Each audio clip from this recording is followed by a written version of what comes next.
തിരുവനന്തപുരം നെയ്യാറ്റിൻകരയിൽ കടകളിൽ കയറി കള്ളനോട്ട് മാറ്റാൻ ശ്രമിച്ച യുവാവ് പിടിയിലായിട്ടുണ്ട്. പുനലൂർ കാരിയർ സ്വദേശി സെൻ ആണ് പിടിയിലായത്. രാത്രി 8 മണിയോടുകൂടി കാറിൽ എത്തിയ യുവാക്കൾ ആവണാക്കുഴിയിലെ കടകളിൽ കയറി 90 രൂപയ്ക്ക് സാധനങ്ങൾ വാങ്ങുന്നു. 500 രൂപ നൽകുന്നു. ബാക്കി 410 രൂപ ആവശ്യപ്പെടുന്നു. സംശയം തോന്നിയ കടവുടമ നാട്ടുകാരെ വിളിച്ച് കൂട്ടുകയായിരുന്നു. ഗോകുൽനാഥ് വിവരങ്ങൾ നൽകും. ഗോകുൽ, ഇവരെ പോലീസ് പിടികൂടിയിട്ടുണ്ടോ? ഇവരുടെ കയ്യിൽ വൻ തുകയ്ക്കുള്ള കള്ളനോട്ട് ഉണ്ടായിരുന്നു. അങ്ങനെയെങ്കിൽ ഇവർക്കത് എവിടെ നിന്ന് ലഭിച്ചു? ഇതൊരു വലിയ കള്ളനോട്ട് സംഘമാണോ? ഷിഹാസ്, എന്തായാലും പോലീസ് പറയുന്നത് വലിയ വൻതോതിൽ ഈ പണം മാറ്റുന്ന സംഘമാണ് ഈ പ്രതികൾ എന്നുള്ളതാണ്. ഇപ്പോൾ നിലവിൽ ഒരാളെ മാത്രമാണ് പോലീസിന് പിടികൂടാനായിട്ടുള്ളത്.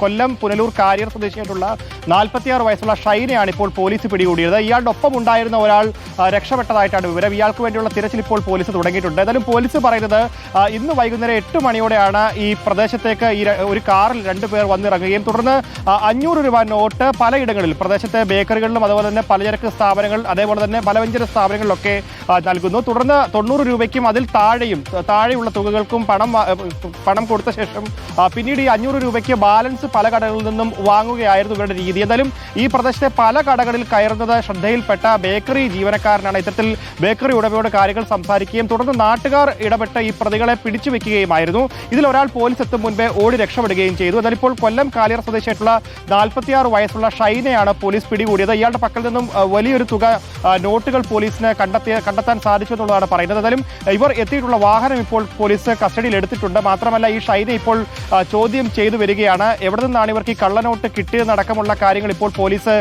അന്വേഷിച്ചു വരികയാണ്. വരും ദിവസങ്ങളിൽ കൂടുതൽ ചോദ്യം ചെയ്യൽ ഉണ്ടാകും. ഈ പ്രദേശത്ത് മുൻപും ഇത്തരത്തിൽ സമാന രീതിയിൽ കള്ളനോട്ടുകൾ മാറ്റി നല്ല പണം മാറ്റി എടുത്തു എന്നുള്ളതാണ് ഇപ്പോൾ പോലീസ് വ്യക്തമാക്കുന്നത്. ഇവർക്ക് എവിടെ നിന്നാണ് ഇതിന്റെ സോഴ്സ് എന്താണെന്ന് അടക്കമുള്ള കാര്യങ്ങൾ പോലീസ് ഇപ്പോൾ നിലവിൽ അന്വേഷിച്ചു വരികയാണ്. ഷിഹാസ്, ശരി, ഗോകുൽനാഥാണ് വിവരങ്ങൾ നൽകിയത്. കക്കാനറിയാം പക്ഷേ നിൽക്കാനറിയില്ല എന്ന് പറയുന്ന പോലെയാണ്. ഒരു പ്രദേശത്തെ പല കടകളിൽ ഒരേ സമയം കയറി ഇറങ്ങുന്നത് ശ്രദ്ധയിൽപ്പെട്ടതോടുകൂടിയാണ് കടക്കാരന് സംശയം തോന്നുകയും പിടികൂടുകയും കള്ളനോട്ട് സംഘമാണെന്ന് മനസ്സിലാവുകയും ചെയ്ത്. ഇതൊരു വലിയ കള്ളനോട്ട് സംഘത്തിലെ ഒരു വ്യക്തിയാണ് ഇപ്പോൾ പിടിയിലായിരിക്കുന്നത്. അങ്ങനെ വന്നാൽ മറ്റൊരുപാട് ആളുകൾ വരും ദിവസങ്ങളിൽ പിടിയിലാവാനുള്ള സാധ്യതയും ഉണ്ട്.